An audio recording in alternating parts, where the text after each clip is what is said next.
All right, so today I have a Facebook group called Fit Girl Magic Society, and it's my private membership group. And I reached out to the ladies in there today, and I was like, "Hey, ladies, what can I do to help you? How can I provide you more support?" Here we are, a quarter of the way through the year. I just dated this podcast, but it's fine. We're a quarter of the way through the year, and where are you with your goals? How are you feeling? Because I feel like the first third of the year helps set you up for the rest of the year. And so that it doesn't turn into this snowball of like, oh, I can't. Like you feel like a turtle on your back, like your legs are flailing and you can't, figure out a way to flip over. And so instead of just like letting things like ruminate and starting to like feel like I can't, I want to break it down. And I always tell people that, I told my girls this today, that the magic is inside of you, right? I, as a coach, I'm like Aladdin. I am going to rub that magic lamp and help you find your magic. And one of the girls said to me today that I feel like is this never-ending cycle that for many women we feel this way, that if I can only get my poop together, I would be a rock star, right? And so many of us say that, like, if I could only get this together, I would be woo, right? So I think of it, I look at it as Mad Libs, right? Remember when you were a kid and you played that game and it was like you needed a verb and you needed an adjective, you needed a noun, and made this like the most nonsensical paragraph when you were done. That's how I feel many people think fitness is. That there is this magic destination that, wow, when I get there, it's going to be like freaking Oz. Or, if you ever saw the movie Pulp Fiction, right? Samuel L. Jackson and John Travolta are searching for this magical box. And every time you see it, we never know what's inside the box, but every time you see it, they open up the box and it has this like magical glow. I think that's what we're searching for. We're searching for this magical glow. Well, I'm going to rain on your parade. I'm going to pee in your cornflakes right now. There is no magic. There's no magic. You're the magic. You bring the magic. And what magics are is healthy habits, right? Creating healthy habits, because those habits will create routines. Those routines will create consistency, and consistency creates results, right? And so what I see is that I'm going to try this for 5 minutes, and in minute 7, I don't see any results. I'm out. And I'm off to the next thing, I'm off to the next thing, I'm off to the next thing. Well, of course you're not going to see any results, right? It's like people who train for a marathon. Do they say, hey, the Boston Marathon is April 15th. I'm just going to roll on up on April 15th, and I'm going to hop in and do what I can do for 26.2 miles. No, you train for it. You know that you're like, all right, my end goal is 26.2 miles. So I ain't got that right now, but I'm going to go mile by mile by mile. That's life, right? We need to be beginners, and beginning can be messy, so messy, right? I was just scrolling through Instagram and I hit on this image of how babies learn, right? And if you've ever fed a baby, they grab everything with their hands, they put it in their mouth, they throw it, they push on it, do everything but eat it, right? And that is the beginning of babies learning if they like food or not. It's them exploring. And when it comes to health and fitness, you have to be an explorer. Think about, in the early days when there was no such thing as the United States, and people got in a freaking boat and they said, I think there's land over here. And it took months, but they had faith that they would arrive at land. That's what it is to create a healthy habit. That's what it is to create a great routine, right? Because successful people, and I'm talking successful people across all realms of life, not just in health and fitness, successful people exude. It just comes out of their pores. They exude commitment, determination, patience, and resilience, right? Stuff is going to happen. It always is. That is life, okay?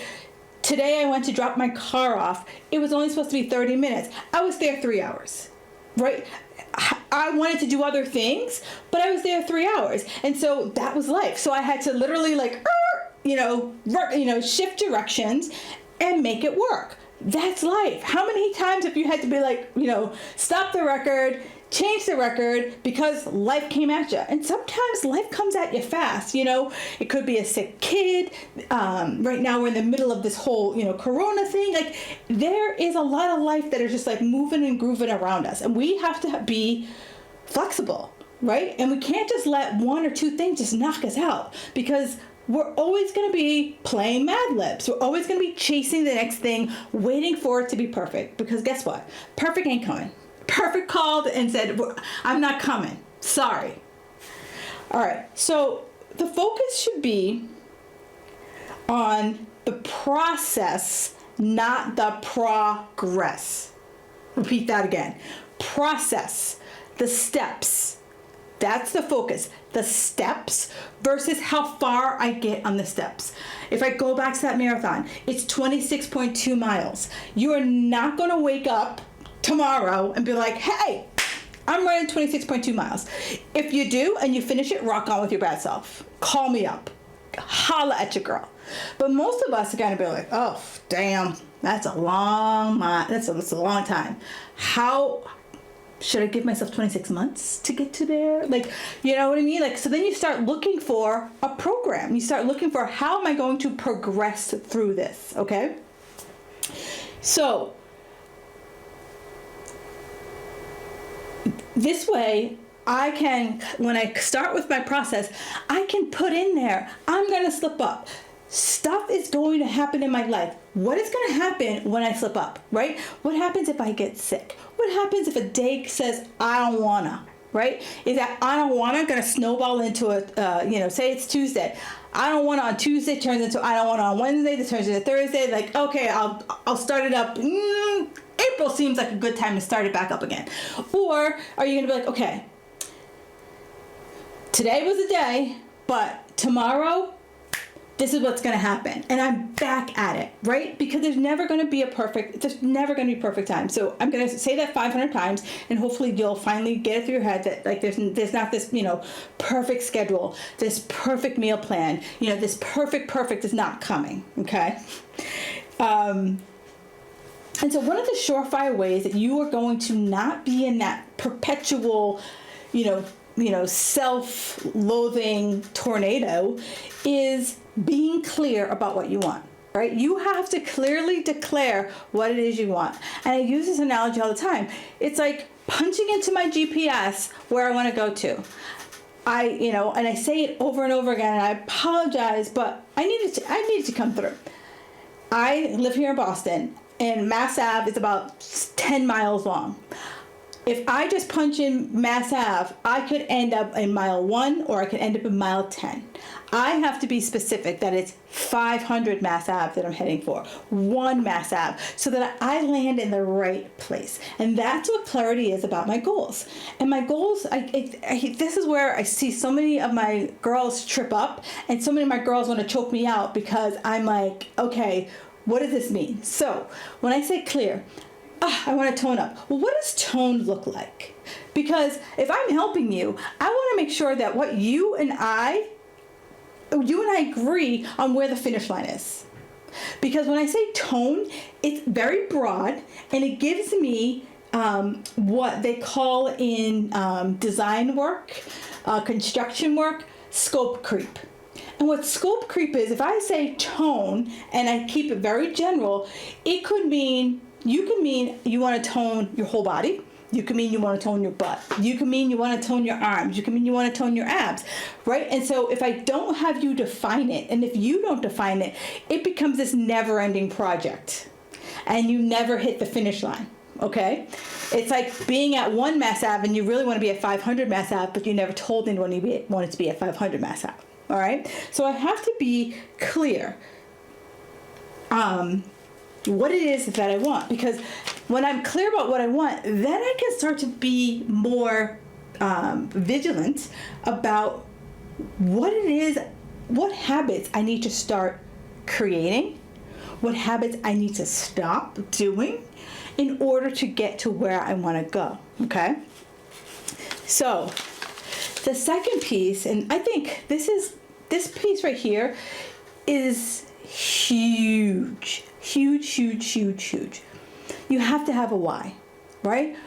Why do you want this goal, right? So people tell me all the time, if I could only get my stuff together. Okay, why do you want to get your stuff together? You've been saying you want to get your stuff together for years. So why? Why now? Why in this moment does you running this marathon, why in this moment you losing 10 pounds, why in this moment doing a pull-up, is that going to be your rally cry? Because I've said this before and I'll say it again, your why is your motivation. So many people will say, if I could only be motivated. I call malarkey on that. If this wasn't a family show, I would say something a little bit more stronger, but I call malarkey on that, because if it's a thought in your head, you want it. And your ego is trying to keep you safe. Your ego is like, hey girl, remember the last time we did that? Remember this, remember that? It's kind of like, have you ever been around a pregnant woman? And so many people be like, oh my God, that's so amazing, blah, blah, blah, what are you gonna have? And ask the typical questions. And then there is Janet. Janet's like, my friend in the fourth month, let me just tell you what happened to her. It was horrible.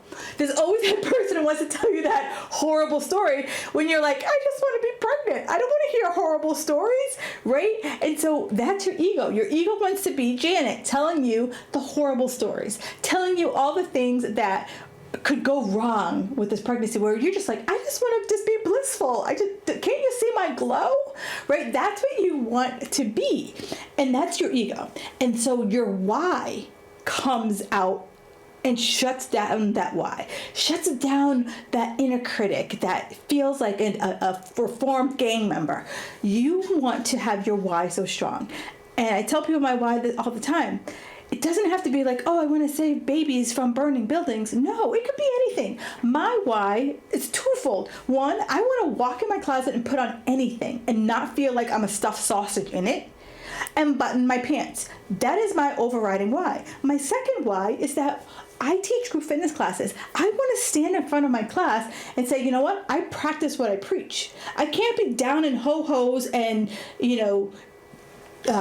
eating ice cream, like it's my birthright, when I'm trying to, tell you that you should, be eating well and eating this and eating that, when I'm over here doing the exact opposite of what I tell you.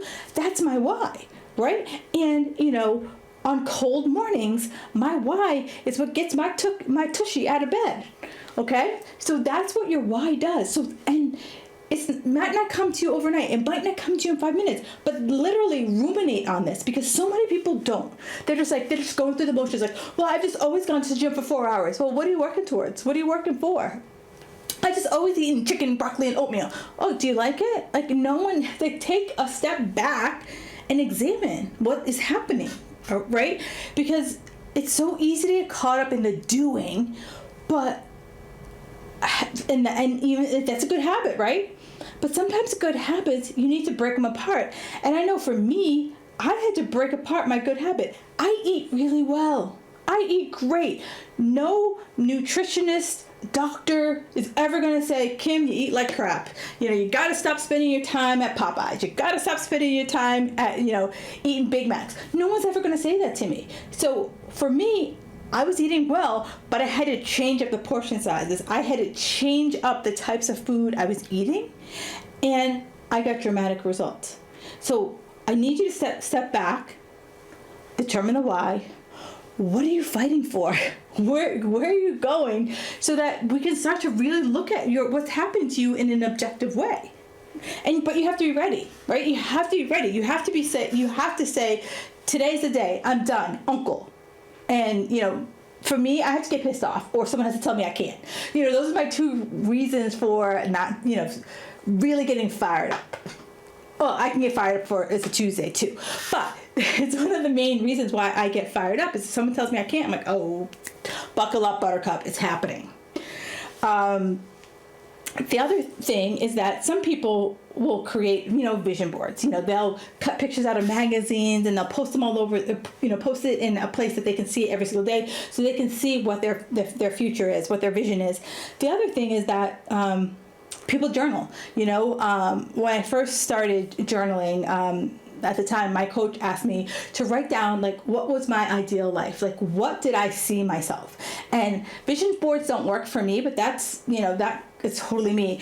I am better off writing. Writing connects more to my brain than seeing the pictures because I create the mind pictures. And the writing just really helps me to just kind of have it flow out and really start to feel it in my body. The other piece that I want to say is less is more. I was just at a meeting today, and it was a coaches meeting. And, there's a woman who comes to class, and it's a pretty intense class, and she takes it twice. It's an hour class. It's 30 minutes of cardio, 30 minutes of strength training, and she takes it twice because she thinks it's better. And one of the coaches was like, how do I get through to this woman that less is more? More isn't going to get her to her goals faster. And I know when I first started in fitness, it was go hard or go home.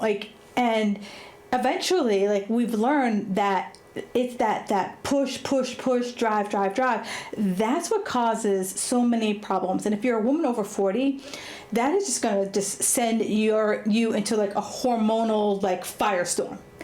And what we start realizing now is that we have to be smart about our workouts. And it's not about, claiming my 4-hour victory. Trust me, I was that girl, right? I had to work out for 2 hours. If I was doing cardio, I had to burn 500 calories in order to get off. I had all the rules, all the games. But what that led me to was my body giving me the finger and me having to literally ratchet down my workouts to where it was just walking and slowly build my way back up. And over the course of that, so that was over the course of 5 years, I slowly built my way back up, and I couldn't get my heart rate above a certain amount. I could only work out for a certain number of days. And for someone who was go, no rest, that was really humbling. And I had to go back to it being a beginner and it being messy and feeling awkward as all get out. And now, as I look back over the course of the 5 years, I'm now, back to where I feel like I was, but I've lost the 15 pounds and they haven't come back because I started to listen to my body, honor my body, and start to realize that I no longer have the desire to be at the gym for more than 2 hours unless I'm working at it, right? I know how to work smart now versus I have to be there all the time in order to get those results. And if you feel that way, let's have a conversation and just kind of see, how can we start to kind of pull you away and without freaking you out. Okay. It's, a lot of it is baby steps. And, if you are someone who isn't at that extreme and you're trying to get back on the horse, start small, right? It starts with 15 minutes. My best friend, she has 5 kids, and she's like, girl, I got no time. And she's like, I want to, but she's running her kids here, there, and everywhere. And I said, 15 minutes. I said, either after you drop the kids off at school or you get everybody on the bus and organize in the morning, even if it's in your pajamas, go downstairs and 15 minutes. It could be turning on the radio and just dancing it out for 15 minutes. It could be doing push-ups for 15 minutes, squats for push-ups, but it doesn't have to be this organized thing, and it doesn't have to cost you any money. Well, she's like, well, we have a rowing machine. And she's like, I like to row. Great, row. She started running for 15 minutes, and then she goes, I didn't think it was going to really be a big thing. She started rowing for 15 minutes for 2 days. She's like, one day I had some extra time, something canceled. I went downstairs, and I didn't change my clothes. I just went as I was, and I rode. And she goes, and it felt pretty good. She goes, a few days later, I found myself an extra 15 minutes. I went downstairs and I rode. And she's like, because I gave her permission to shrink the time, she now rows. She's now up to 30 minutes, and it's something she looks forward to. It's the best part of her day. And that's what I want you to get to. But it has to start with a small chunk of time and then gradually figure out what you like, right? Because I see it all the time. I used to teach a boot camp, and it was 5 days a week, 4 weeks at a clip. And at the beginning of the boot camp, attendance was rock star. And by the end of it, it started to slowly dwindle out because they hated it. They had to come 5 days a week, an hour every time. Where, I'm asking you, find something you like, that you look forward to, that you'll want to do, okay? Find a workout partner who, will meet you at the gym, before or after work, or go for a walk at lunchtime. Figure that out.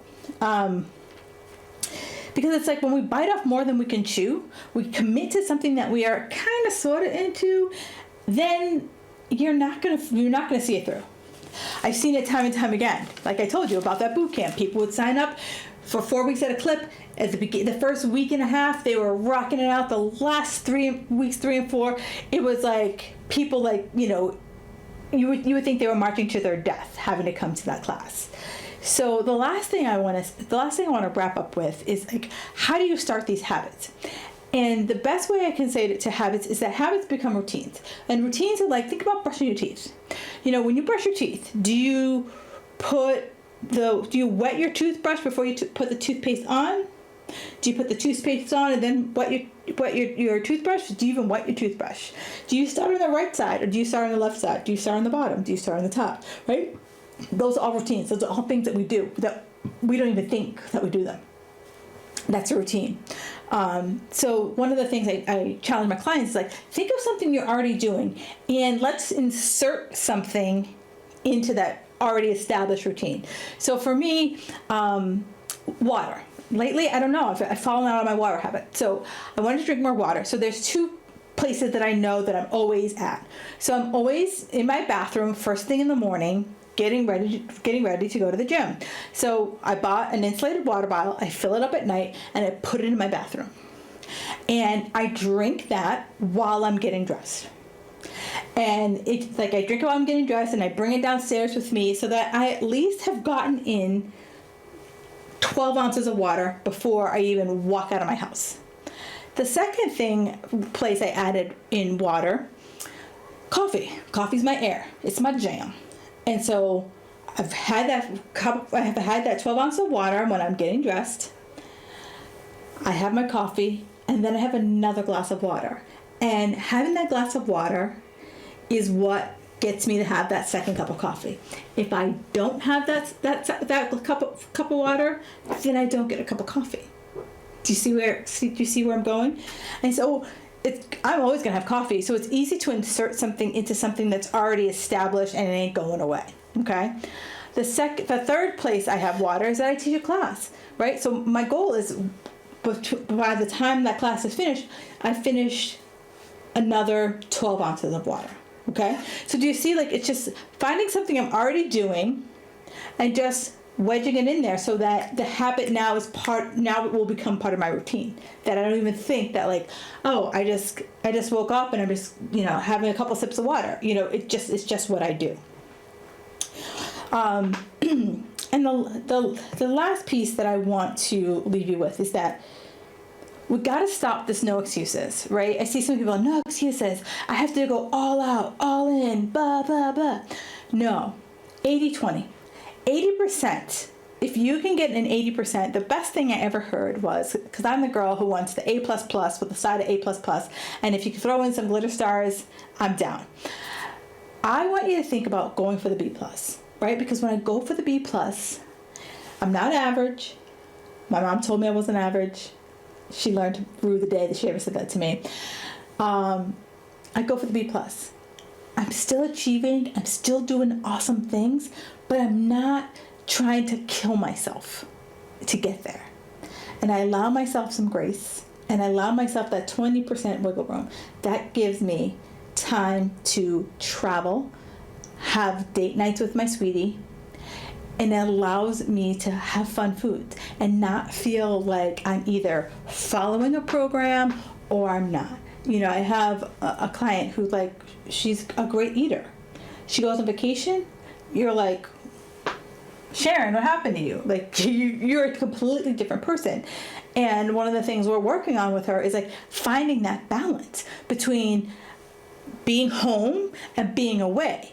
And, you know, I used to have that black and white switch, like, I'm on a plan, it's on. Oh, I'm on vacation. Bring on the party. And I'm not saying you can't have a fun time, but it's like finding your ebb and flow so that you don't come home from vacation, step on that damn scale and be like, oh, girl, I have to really buckle down. I really have to like rein it in, right? Because if you're sick of saying that, then that tells me we need to find that balance point, that tipping point for you on vacation. And that is creating a good habit. And as I said, people who form great habits, they have the patience, they have the consistency, they have the tenacity, and they have the resilience to keep going, even when stuff gets hard, because they found their fit girl magic. And that fit girl magic is, I have great habits that lead to great routines, that lead to consistency, that lead to my results. And ultimately, we're all been chasing results. And what it is finding that consistency. And it's creating those habits and those routines in the precursor that will eventually get you to your fit girl magic. If you have any questions, comments, concerns, hit me up. I am always here to answer any questions that you have. And I hang out in my Fit Girl Magic group on Facebook, so you can always find me there to ask me questions. Have a fabulous day, and I will talk to you guys next week.